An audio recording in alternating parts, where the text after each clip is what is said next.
Is your Windows PC stuck in an automatic repair loop showing the SrtTrail.txt error? This persistent boot failure is usually caused by corrupted boot records, damaged system files, or bad disk sectors.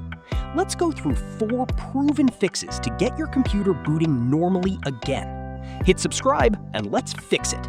Repairing boot records via command prompt. 1. Access recovery menu. On the blue error screen, click Advanced Options, select Troubleshoot, and click Advanced Options. 2. Open Command Prompt. Select Command Prompt from the list of available recovery tools. 3. Identify Windows drive.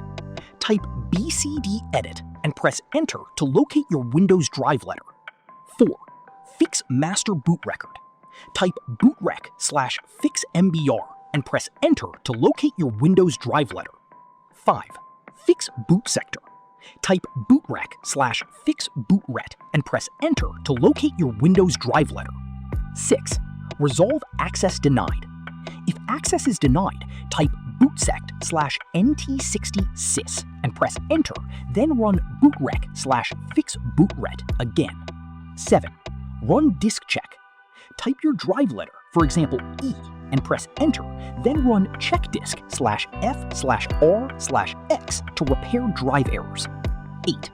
Restart computer. Close the command prompt window and click Continue to reboot your PC. And your Windows operating system should now boot right up without hitting that repair loop. If one of these recovery methods saved your computer today,